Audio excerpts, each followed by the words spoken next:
Hello, students. Today we are going to continue with the second part of the topic that we started in the last lecture. Children, we were studying about the concept of disparity, part 2. And we have already studied something related to caste, and along with that, we also spoke about the communism. Now, there is this word, children, what is called a casteism. Now, this is something similar to the caste system, children, that we have already analyzed. We have the so-called upper caste and the lower caste. It's a conflict, children, which basically takes place between these upper and lower castes. And many times, children, we have seen that many parts of India, the violence breaks out. ज़्यादा तो for example, like कभी हम लोग North India में वगैरह experience करते हैं. And children, it's the innocent people who lose out their life, they lose their properties because of these caste conflicts that are occurring. Acha, many of the time, children, it so happens that the caste system or casteism, it's actually being politicized by the politicians. मतलब क्या होता है कि like उन लोगों को issue बनाना होता है, they want to take some benefit out of it, so it's a political issues that are created. अच्छा, कुछ political parties ऐसे होते हैं जो आपको ऐसा दिखावा करेंगे कि वो लोग कुछ backward caste के लिए मेहनत करें, हाँ लेकिन फिर they just want to exploit the sentiments of the people, लोगों की feelings के साथ खिलवाड़ करते हैं लोग, and then they take the advantage. अच्छा, अभी हम लोगों को ये भी पता है कि लाइक पॉलिटिशियंस ने कभी भी किसी भी weaker sections of the society को अपलिफ्ट करने के लिए कुछ भी नहीं किया हुआ है. It's their personal benefit, children, that they derive here. हाँ लेकिन एक बात तो क्लियर है कि whenever this issues are politicized, then what happens, children? Several conflicts between the upper caste and the lower caste, the backward caste. और ज्यादातर आप ये situations कब notice करते हो, children? During the time of elections के टाइम पे आपको ऐसी चीजें दिखाई देगी. अच्छा, it's so certain, children, that the government of India, it offers lots of benefits for the upliftment of the backward castes. We people are quite aware about, like, you know, government free में education देती है, jobs के लिए बच्चों reservation होता है government organizations में. अच्छा, पार्लियामेंट में, लेजिस्लेचर में बच्चों इनके लिए सीट्स रिजर्व की हुई रहती है. अच्छा, एजुकेशनल इंस्टीट्यूशंस, प्रोफेशनल कोर्सेज में बच्चों इनको रिजर्वेशन मिलता है. लेकिन children, you might not be aware, कुछ लोग ऐसे होते हैं जो बैकवर्ड कास्ट को बिलोंग करते हैं लेकिन they are economically well off, मतलब अमीर होते हैं, बस उनके पास कास्ट का सर्टिफिकेट होता है, तो ऐसे लोग सब बेनिफिट्स ले लेते हैं. एंड ज्यादातर लोग जो बैकवर्ड कास्ट को बिलोंग करते हैं और वो गरीब होते हैं, तो फिर उनको इसमें से कुछ भी बेनिफिट्स नहीं मिलते. They are not in a position to avail such facilities which are provided by the government और which are reserved for them. इसके क्यों नहीं मिलता है? आपको लगेगा कि सर क्यों नहीं मिलता है इन लोगों को फायदा, तो बहुत सारे लोगों को पता ही नहीं होता गवर्नमेंट के ऐसे स्कीम्स हैं. आधे से ज्यादा लोग अनपढ़ होते हैं और सबसे बड़ा रीजन आप सबको पता है, गरीबी. अच्छा, अब ये जो जातीय दंगे वगैरह होते हैं चलो, उस सबके कॉन्सिक्वेंसेस क्या होते हैं? सबसे पहली बात, children, it is going to cause lot of violence, हिंसा होती है और फिर कानून व्यवस्था बिगड़ जाती है बच्चों अपने सोसाइटी में. अच्छा, फिर प्रॉपर्टी को नुकसान, जिंदगी को नुकसान, मौत होती है, ज्यादातर किसके? Lower caste people. अच्छा, अपर कास्ट के लोग जानबूझ के कुछ स्पेशल बेनिफिट्स देना नहीं चाहते हैं. किसको? लोअर कास्ट को. क्यों? इसलिए for example, you know, it's a revenge for such conflict, मतलब अगर कोई दंगे हो गए आगे जाके ऐसे बेनिफिट्स उनको देने का नहीं. अच्छा, जो छोटे मोटे फार्मर्स है चिल्ड्रन, द मार्जिनल फार्मर, जिनके पास 2 एकड़ से भी कम जमीन होता है, ऐसे फार्मर्स को हम मार्जिनल फार्मर्स बोलते हैं. They belong to this backward caste. अच्छा, बैंक में जाएंगे तो लोन नहीं देंगे. व्हाई? बिकॉज बैंक के अंदर जो हायर रैंक होते हैं ऑफिशियल्स, वो अपर कास्ट को बिलोंग करते थे, फिर वो लोग क्या करेंगे? छोटे मोटे जाति के लोगों को लोन्स नहीं देंगे.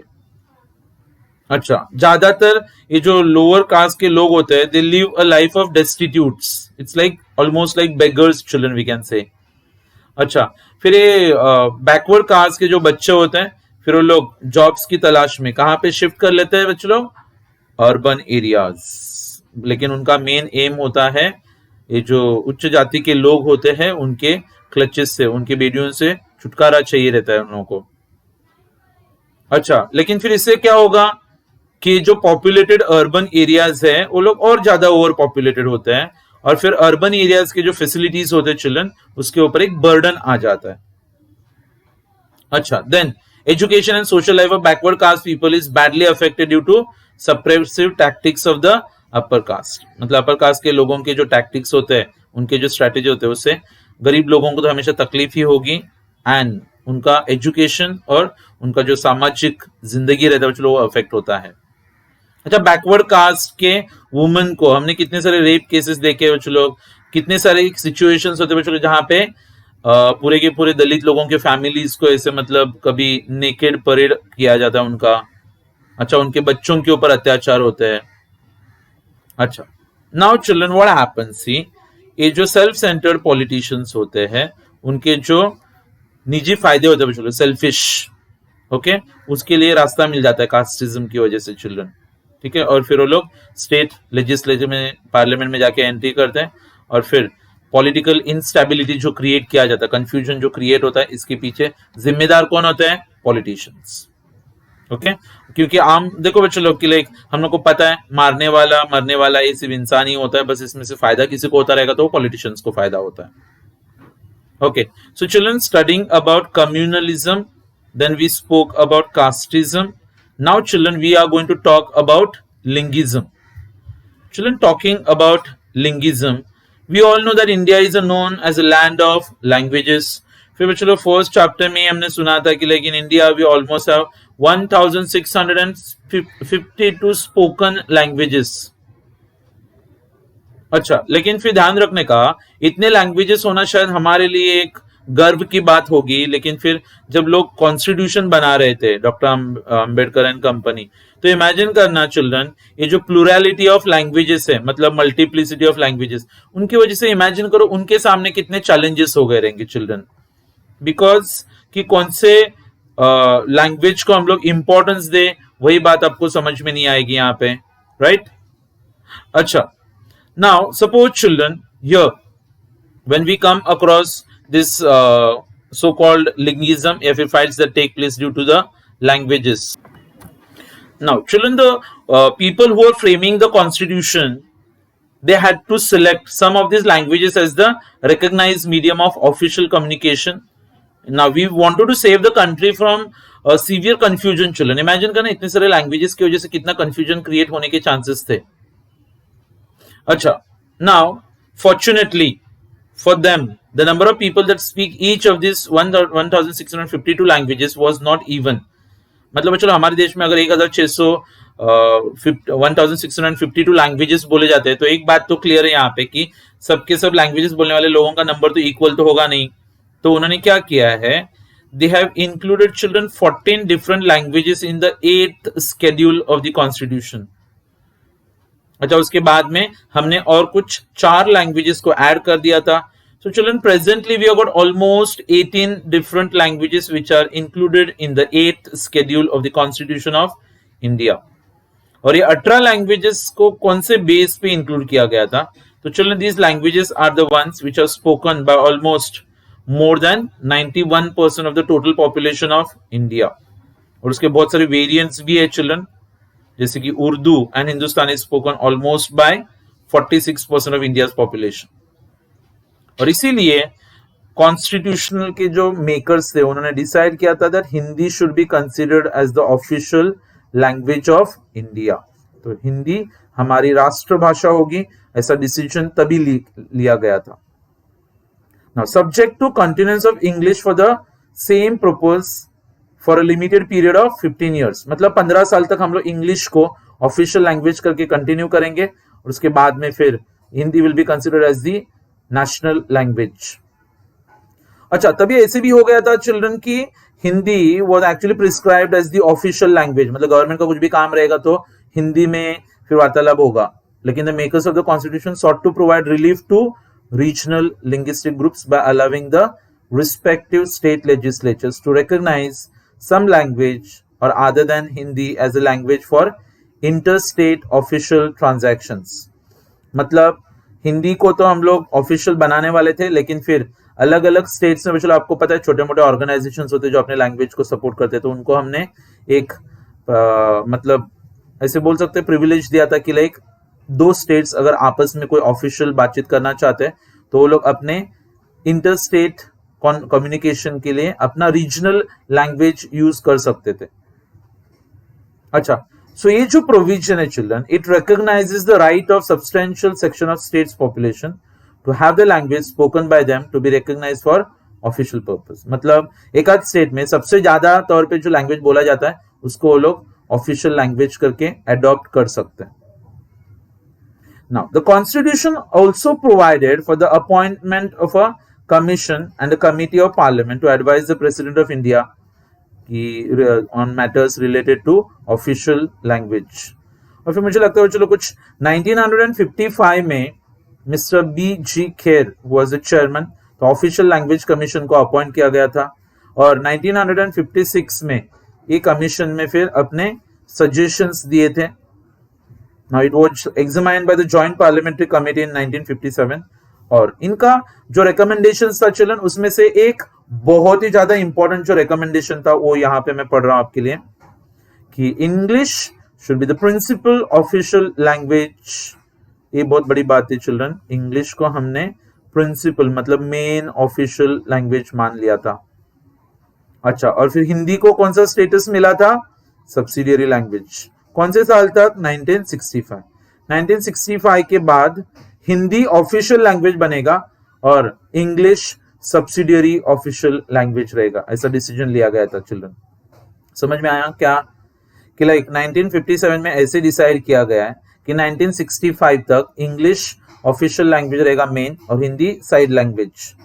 अच्छा, 1965 के बाद हम लोग हिंदी को प्रिंसिपल ऑफिशियल लैंग्वेज बनाएंगे और फिर English would be the subsidiary official language. अच्छा, और इसका जो फर्स्ट रिपोर्ट था चिल्ड्रन 1958 में पब्लिश किया गया था, लेकिन this report was received with sharp criticism. ज्यादातर चलो जो साउथ के स्टेट्स थे जिनको हिंदी बोलने में प्रॉब्लम था, तो वो लोग हिंदी के खिलाफ मतलब आंदोलन करना चालू कर दिए थे।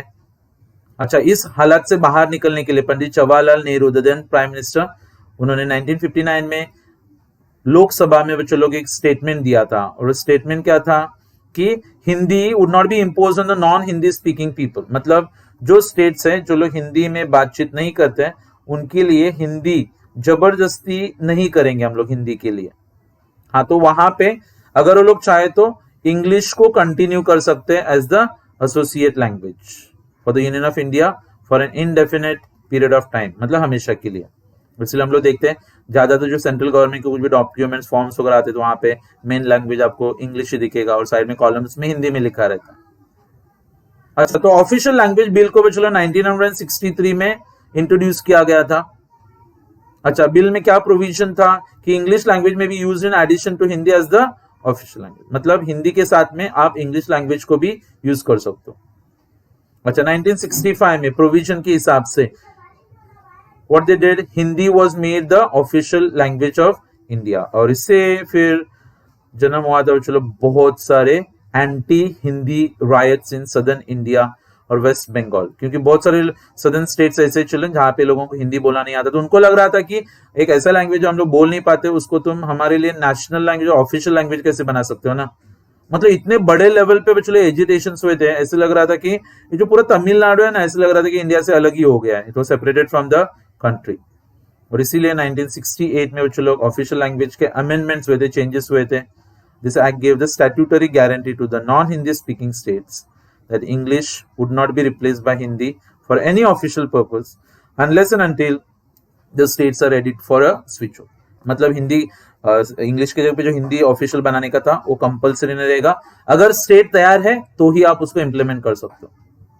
हाँ, मतलब क्या हो गया कि हमेशा के लिए कौन सा ऑफिशियल लैंग्वेज रहेगा? इंग्लिश। अभी जैसे इंग्लिश लैंग्वेज को ऑफिशियल बनाया गया तो वहां पे फिर यूपी बिहार वाले लोगों को गुस्सा आ गया था। नॉर्दर्न इंडिया में बच्चे लोग we saw lots of anti English riots taking place, okay. और फिर in repulsion there were again anti Hindi riots in southern India. तो साउथ में जाओगे तो हिंदी के खिलाफ मोर्चा निकाल रहे थे और अगर नॉर्थ में जाओगे तो इंग्लिश के खिलाफ मोर्चा निकाल रहे थे वो लोग, ठीक है।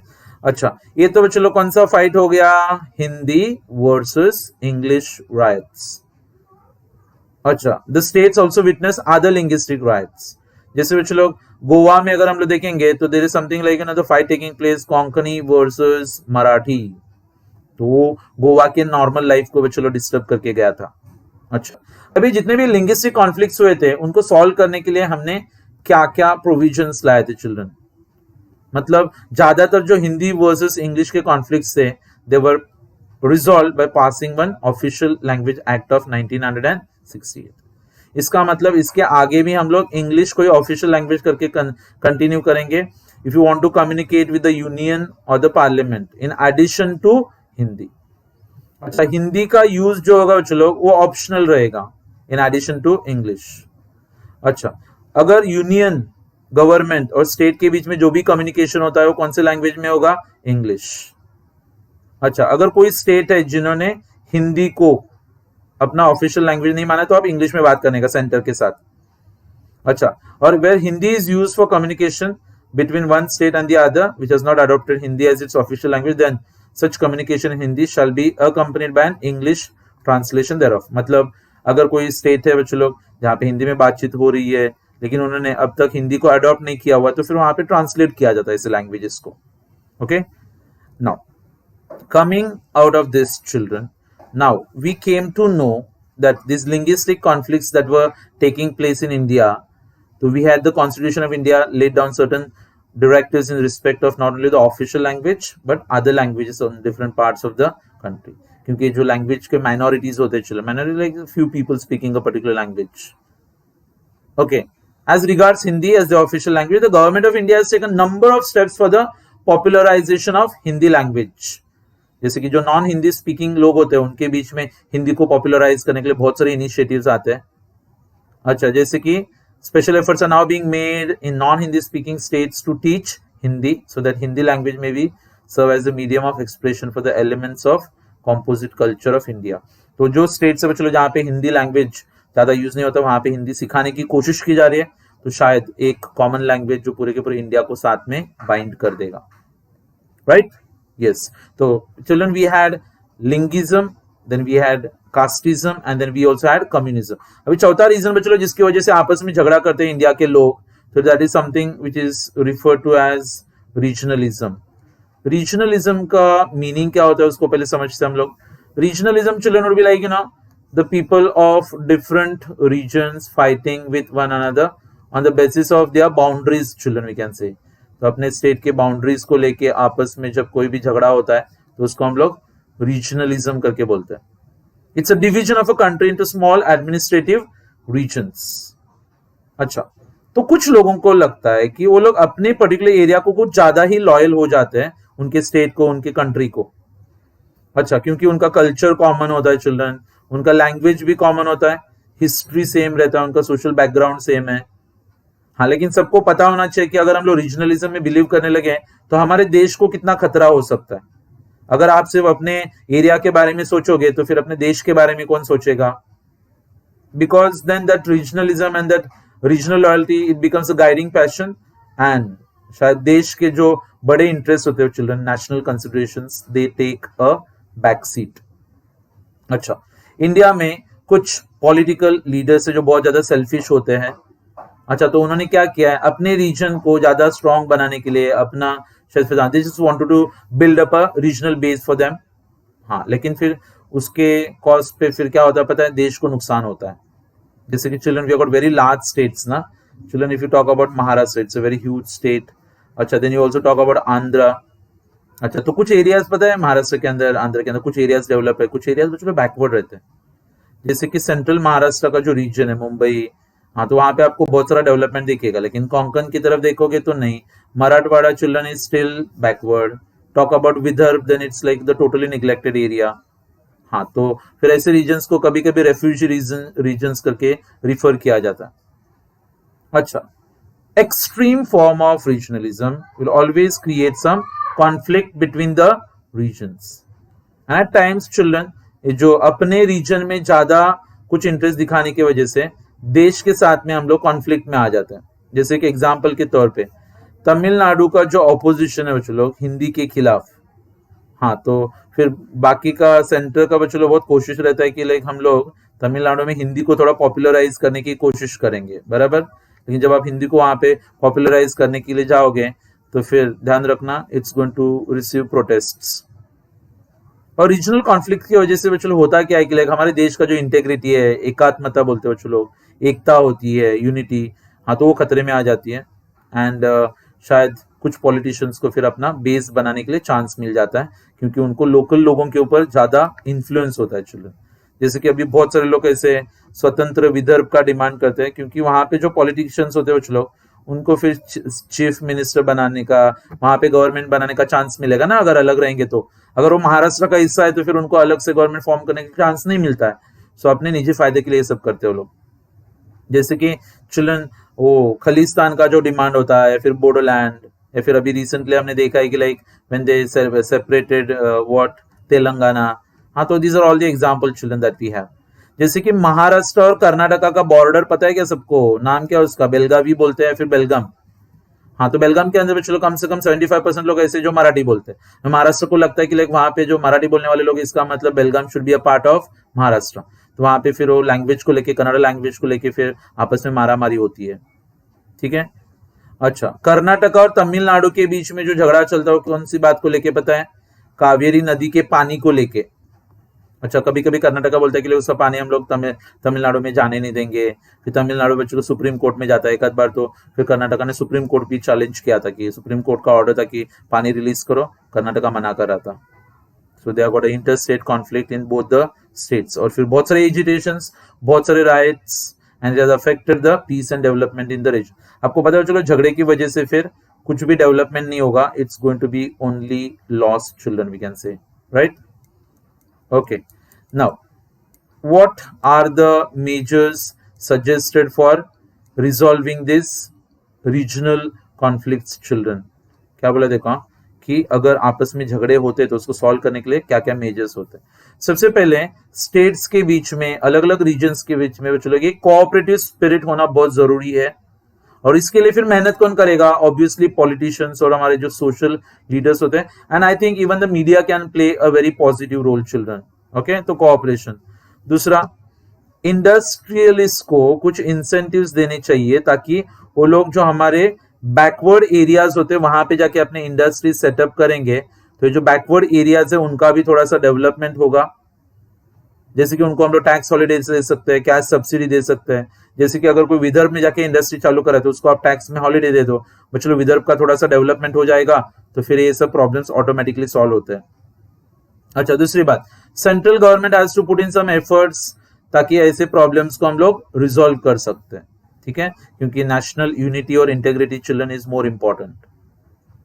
अच्छा, और एक बात बच्चों लोग, सेंट्रल गवर्नमेंट और स्टेट गवर्नमेंट को ध्यान देना पड़ेगा बच्चों लोग for the development of the backward regions rather concentrated on selective well developed region. कुछ लोग ऐसे मुंबई डेवलप हो रहा है तो मुंबई के ऊपर ही फोकस करते हैं। अरे think about the area children which are not develop, उनका डेवलपमेंट कब होगा ना। अच्छा, दूसरी बात, ये जो यूनिटी इन डाइवर्सिटी का प्रिंसिपल है बच्चों, उसको थोड़ा स्कूल्स में, कॉलेजेस में, मैनेजमेंट इंस्टीट्यूट्स में ज्यादा पॉपुलराइज करने की जरूरत होती है।